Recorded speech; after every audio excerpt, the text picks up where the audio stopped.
नाजरीन, आज एक ऐसी खबर आपको बताएंगे कि हो सकता है वो सुन के आप हिल जाएं। सदर ट्रंप की एडमिनिस्ट्रेशन ने 75 कंट्रीज पर वीज़ा प्रोसेसिंग बैन लगा दिया है। इनमें सदर ट्रंप के जो favourite field marshal Asim Munir हैं, उनके मुल्क पाकिस्तान का नाम भी शामिल है। जी हाँ, अब इन 75 मुल्क के शहरियों को अमेरिका के इमिग्रेंट वीज़ाज जो हैं वो नहीं मिलेंगे। मतलब कि सब कुछ बंद हो गया कि अमेरिका ने पाकिस्तानियों के वीजे बंद कर दिए। जी, ये खबर बिल्कुल ठीक है, अमेरिका ने वीजे बंद कर दिए हैं पाकिस्तानियों के। कैन यू इमेजिन कि पाकिस्तान का नाम है, इंडिया का नाम नहीं है। इसमें जो इंटरेस्टिंग बात है वो ये है कि भारत के ऊपर अमेरिका ने पाबंदी नहीं लगाई। बात तो ताज्जुब की है कि एक तरफ तो आज हम अच्छी कॉर्डियलिटी है इस वक्त दोनों मुल्कों के ताल्लुकात में। हाँ, तो मेरे लिए तो पहले तो मेरे ख्याल में पूछना तो बनता है कि भाई हमारे ताल्लुकात तो आपके साथ अच्छे हैं, तो आप जरा पहले तो ये बताइए कि वजह क्या है। इस टाइम पर पाकिस्तान के लिए बड़ा क्रूशियल टाइम है, पाकिस्तान की सफारतकारी का बहुत बड़ा इम्तिहान। नोबेल के लिए आसिम मुनीर और शहबाज शरीफ उन्हें नामजद करते हैं, आलमी लेवल पर पॉलिश करता है हमारा वजीर आजम, लेकिन इसके बावजूद अमेरिका पाबंदी पाकिस्तान पे लगाता है, इंडिया पे नहीं लगाता। हालांकि ट्रंप कहता है कि नरेंद्र मोदी के साथ मेरी खटपट चल रही है, लेकिन भारत पे पाबंदी नहीं लगाई। और पाबंदी किस पे लगा दी? पाकिस्तान पर। पाकिस्तान की असली परेशानी ये नहीं है कि लिस्ट में इंडिया का नाम गायब है, बल्कि दर्द इस बात का है कि उन्होंने डोनाल्ड ट्रंप को अपना मसीहा मान लिया था। इस्लामाबाद को भरोसा था कि ट्रंप के आते ही पाकिस्तान के दिन फिर आ जाएंगे, मगर हकीकत ने उनके होश उड़ा दिए हैं।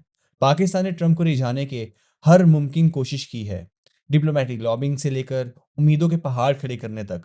उनका हर दाव ट्रंप पर था, लेकिन नतीजा ट्रंप ने उल्टा पाकिस्तानियों का ही वीजा बैन कर दिया। सबसे बड़ी चोट तो ये है कि ट्रंप, जिसने पाकिस्तान को सबसे ज्यादा उम्मीद दी थी, उन्होंने इंडिया को बिल्कुल रिलैक्स रखा है। पाकिस्तान हैरान है कि इतनी खिदमत के बाद भी उन्हें ये सिला क्यों मिला।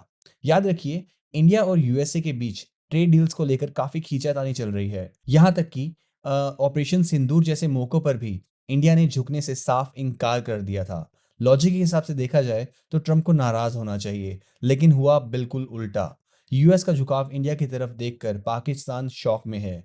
उन्हें लग रहा है कि उनका मास्टर स्ट्रोक बैकफायर कर गया है।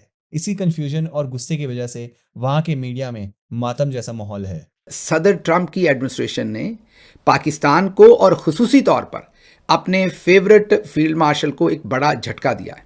सदर ट्रंप की एडमिनिस्ट्रेशन ने 75 कंट्रीज पर वीज़ा प्रोसेसिंग बैन लगा दिया है। जी हाँ, अब इन 75 मुल्क के शहरियों को अमेरिका के इमिग्रेंट वीज़ाज जो हैं वो नहीं मिलेंगे। मतलब कि सब कुछ बंद हो गया। अब ये कब तक बंद रहेगा ये किसी को नहीं पता।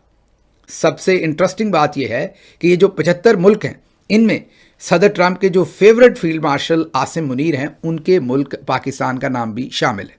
इससे भी ज़्यादा इंटरेस्टिंग बात यह है कि सदर ट्रंप के जो सबसे फेवरेट फील्ड मार्शल हैं, जो उनके सामने तश्तरी में मिनरल्स और सब कुछ रखकर बिल्कुल हाजिर जनाब खड़े हैं, गज़ा की फ़ोर्स हो या सब कुछ हो, बिल्कुल लेट गए हैं मुकम्मल तौर पर। उनके मुखालिफ मुल्क इंडिया, जिनके साथ झड़प के बाद वो 5 सितारे लगाने में कामयाब हुए, फील्ड मार्शल बनने में कामयाब हुए, वही आसिम मुनीर साहब का जो मुखालिफ मुल्क इंडिया है, उसका नाम इस लिस्ट में शामिल नहीं है, लेकिन पाकिस्तान का नाम इस लिस्ट में शामिल है।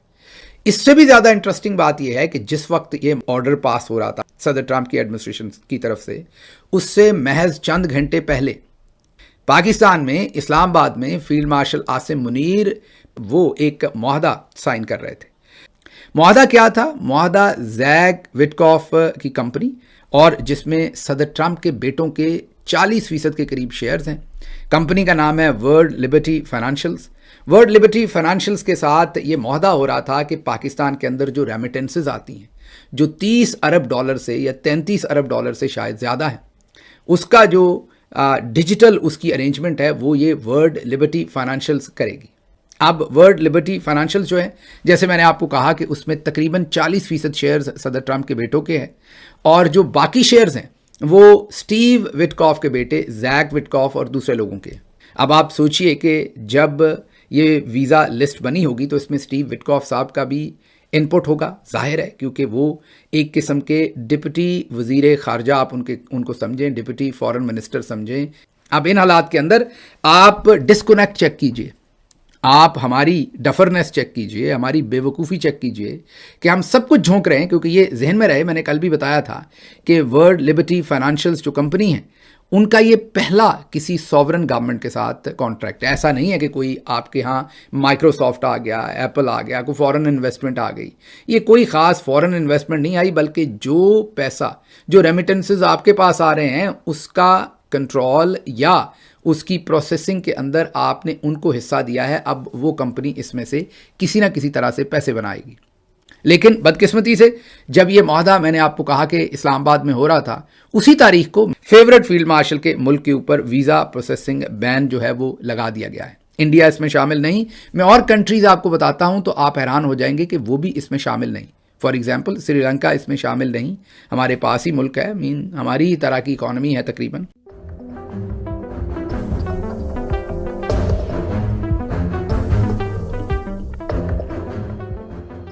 आप पहले अगर इस पे कमेंट कर दीजिए, चूंकि ताज़ा खबर भी और बहरहाल बहुत अहम है कि एक तरफ तो हम ये बात कर रहे होते हैं कि पाकिस्तान अमेरिका ताल्लुक इस वक्त बहुत ही एक ज़बरदस्त सतह पर है और क्या बात है, हालिया तारीख का बेहतरीन ताल्लुक, लेकिन जो 75 ममालिक की फहरिस्त जारी हुई है जिनकी इमिग्रेंट वीज़ा प्रोसेसिंग रोक दी है अमेरिका ने, उसमें पाकिस्तान भी शामिल है। समझ में बज़ाहिर ही आता है, बाकी अब आप एक्सपर्ट ओपिनियन देंगे इस पर।